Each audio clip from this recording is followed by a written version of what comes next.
Hello everyone, welcome back to another Jurassic World Evolution 2 video. This is Joey Plays and Build, where we play and build the Red Tree Gardens. This is part 3, and first and foremost, I do apologize for the last video. I know I didn't really speak too much, and there's a good reason for that. And for the past couple of days, I was having this bad sore throat, and I couldn't speak too much or else my throat's gonna kill me. So instead I use music on my videos. Turns out though I got 2 copyright strikes for some of the music that I use. So I'm not gonna use those music anymore. But yeah, it's not one of my proudest videos, and I feel like I am not giving you any context to the park that I built. So I'm just gonna do a little overview, and we're gonna start with the next build of this park.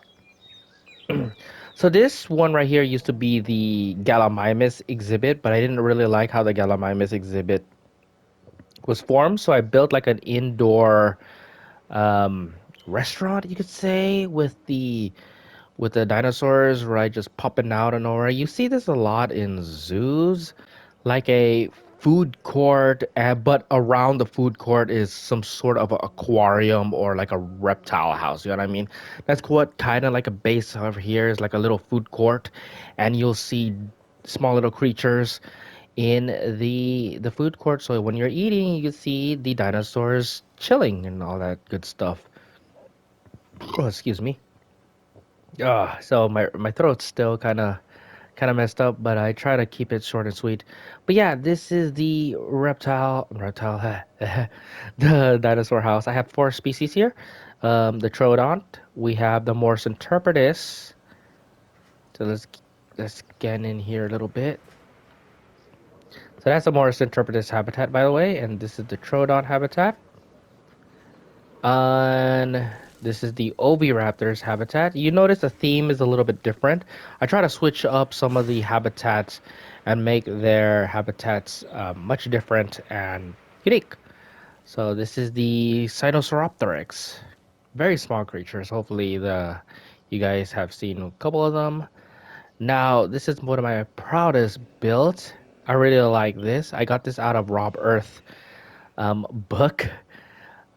Um, what I mean about Rob Earth's book, I copy his pictures. I already explained this on the speed build. That was part 1 of the episode. However, I did add a zip line. And I really like this zip line because it could take you to point A to point B. Sorry. And it will take you to another direction. It's not done yet, but hopefully once the series progress, you'll see more progress to the park. I also added another species. It's the iguanodon, and I really love the skin pattern. Oh, excuse me. Yeah, my throat's still raspy. I'm gonna try to wrap this up a little bit. Um, but yeah, a lovely skin pattern. I think it's Sorona Desert and Rana. And the reason why I add the iguanodon is because they only need 1 resources, which is the ground fruit, as you can see here. All 3 dinosaurs love those type of tropical fruit, and it started to grow on me. At first, I didn't really like it, and I would hide it with the trees and the rocks, but it started to grow on me. I kind of like it. And the habitat feels more filled up. Before it was just Stegosaurus and Diplodocus, and I felt like the habitat's way too big. But adding the iguanodons, it has a little bit of variety in it. I really dig it. All right, so we're gonna keep moving this way, and this is what we're gonna focus on today's build.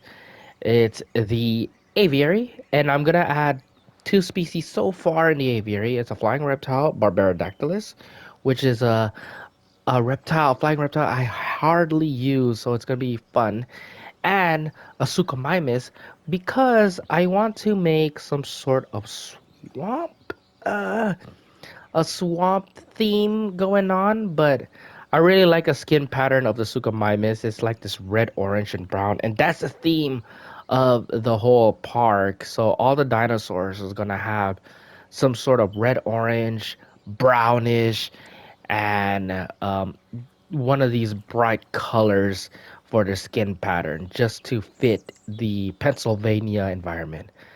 Yeah, but this is the entrance here of the aviary. Now you know why it's called the Red Tree Gardens. And I always love to elevate my aviaries, make it look grand and, something you see like what do you call it?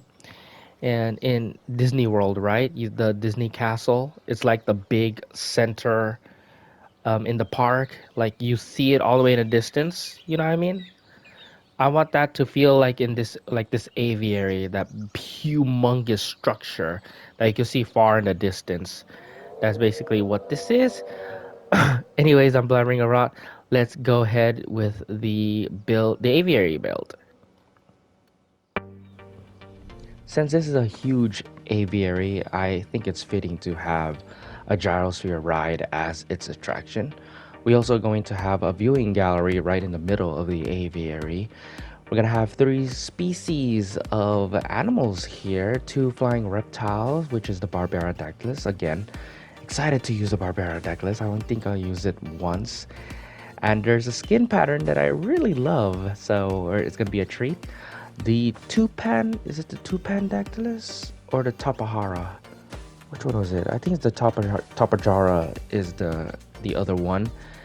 And a dinosaur, which is a Suchomimus. And the thing about, having dinosaurs here is that it's a glitch, which means that the game is not intended to have these dinosaurs in the aviary. It's not programmed, which is why it's a glitch. So there's going to be some repercussions of doing so, especially adding a carnivore, because you can't add meat feeders in the aviary. So if you want your dinosaurs, unless you turn the starvation off, then it's okay to have carnivores. But if you're like me, who love to add their food supplies and all of that good stuff on, is really difficult. So for my best use, I think a pescivore, since they eat fish out of the fish feeder, is a better fit to have in the aviary than just a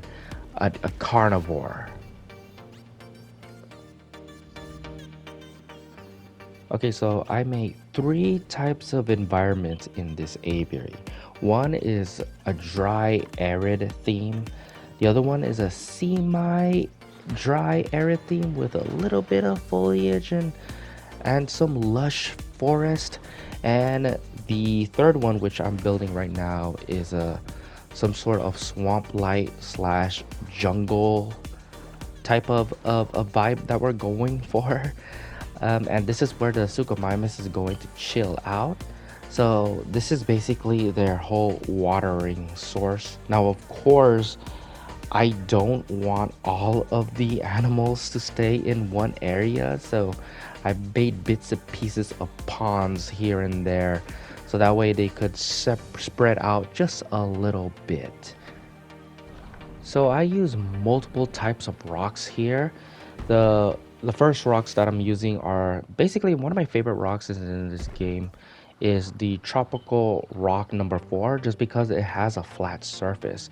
And the only reason why I'm using these type of rocks, because, well, they're darker than the rest of the rocks, so that indicates that it has like mud in it, and it makes sense to be right next to or the edge or in the water. It indicates that they are wet. That's the best way to explain, and the best way usage, in my opinion, to use these type of rocks is right in the middle of the water or right in the edge of the water.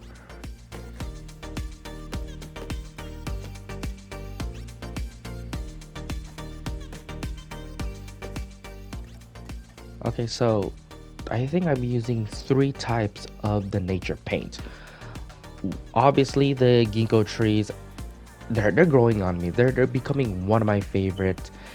The ground fiber is still my favorite out of the paint, but the ginkgo trees fits in every biome. The desert, temperate, tropical, it fits well.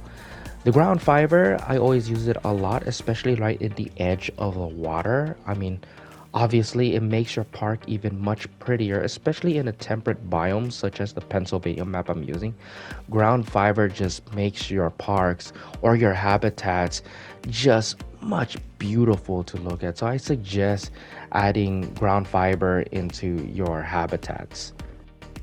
And then finally, just to finish it off with the decorated trees, just to cover some of the empty spaces that the forest paint couldn't cover. The more prominent I'm using are the Mediterranean large trees number 2, just to give that little height, and it covers so much ground. So that's the base, and then we're going into the small little foliage. More prominent I use are the tropical bushy trees number 1 and 2, and I usually cover this around the rocks just so to give it a little bit of coverage for our rocks. And the desert large tree number 2, these are like these dry palm trees. They look kind of dead, they're kind of dying, kind of fit the mossy swamp like environment that we're going for.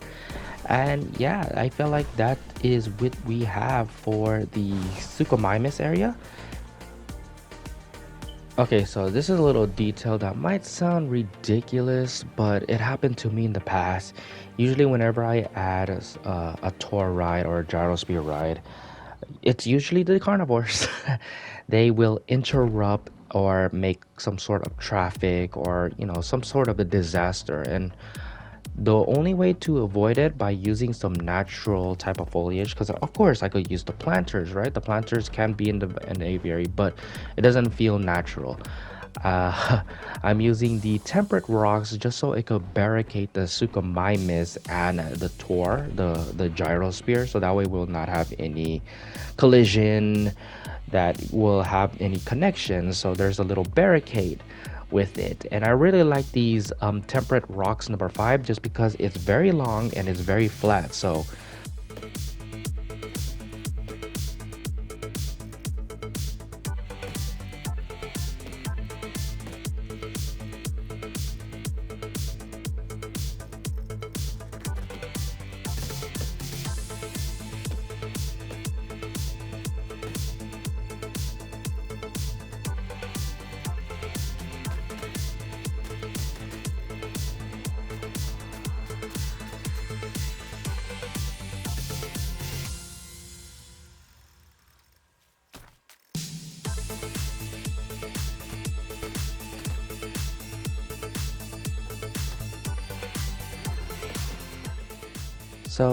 there you have it. That's 1/3 of the build done.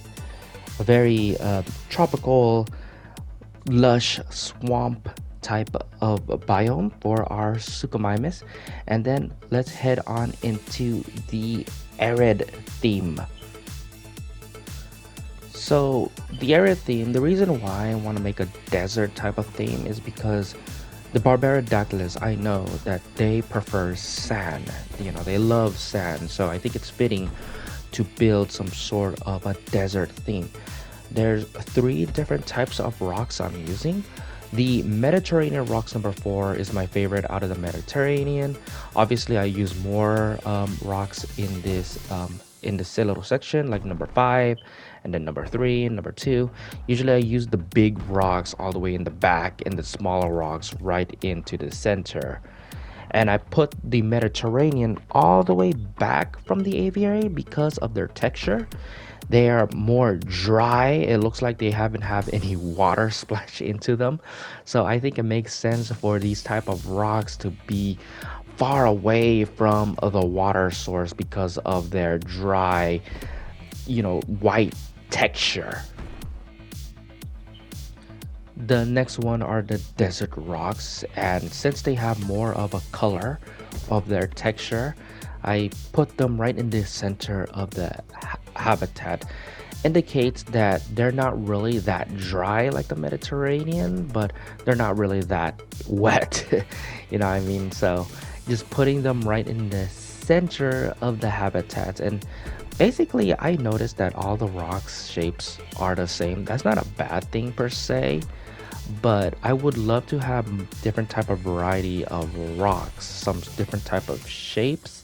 Hopefully we do get more of that type of stuff in the future DLC, but you know, if not, then these type of shapes are perfect. I just want a little flat, a flat, smooth rock. You know what I mean?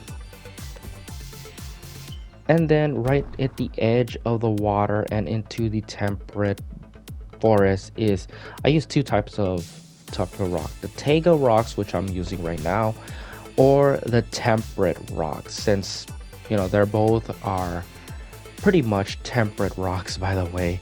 I felt like it's fitting for them to be more in the edge of the hill, right in the mountain, right in the forest. That indicates that they are much more vibrant than the dry, less texture, and they have more of the color around it. So those are the type of rocks that I use here in this biome. Okay, so we're going to the nature paint, and I only use one paintbrush in this environment. Is the grassland shrubs. I feel like that's more fitting as a desert theme. And I kind of cover them only in the rocks area because that's where all the foliage are going to be. And then we're going to possibly the fun part here is the decorated trees. The desert one is mostly what I'm using here the most. I really love these large trees. Number two, I don't know, they're kind of weird looking, and it does fit the vibe that we're going for. I hardly use any cactus in here. I don't know, I just don't like the cactus decorated in this game for some odd reason. Of course, using the desert palm trees, it just indicates that it's dying. It doesn't have any water, so I placed them all the way in the back, but I do use some of the tropical palm trees right in the edge of the water. That means that it does have a lot of replenish, a lot of resources, and it's a healthy palm tree. And last but not least, just to cover some ground using some Mediterranean foliage and taiga foliage. And we are done with the desert theme biome.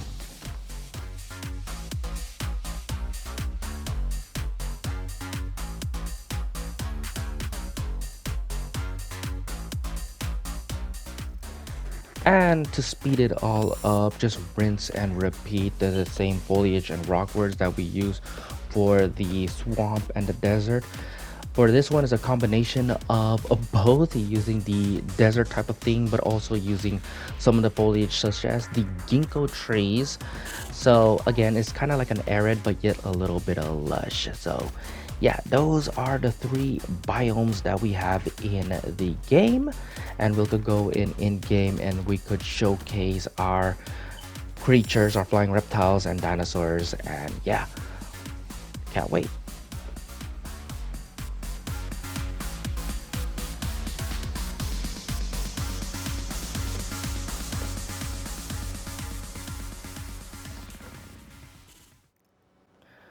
Okay, before we get into the habitat, I'm going to explain how we could add dinosaurs into the aviary without any mods and all that, because I still get a lot of questions from that. So first, of course, you need a hatchery and an aviary hatchery.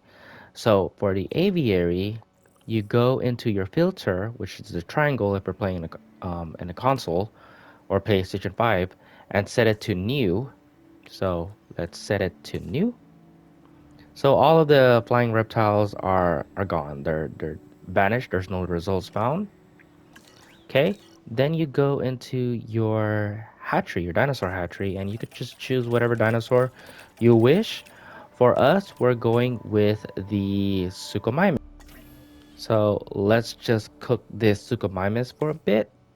So the dinosaurs are ready to come out. So once you go to your back to your aviary hatchery, there it is. There should be there, right on your right corner, Suchomimus.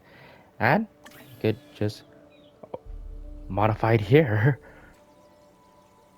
So as you can see, it's modifying on the aviary hatchery. So without a mod, and this is the best way to do it. And I'm pretty sure Frontier is aware because this glitch has been around since a year already. I'm pretty sure they are aware of this, but they let it keep it in. They didn't patch it up, they didn't update. So You know, that is very grateful of them for giving us this glitch. However, I really do hope that we actually get dinosaurs into the aviary with the consent of the developers, right? Anyways, let's release our Suchomimus. Yeah, as you can see, it's they're glitched up. They're not really meant to be in the game, but they're here in the aviary.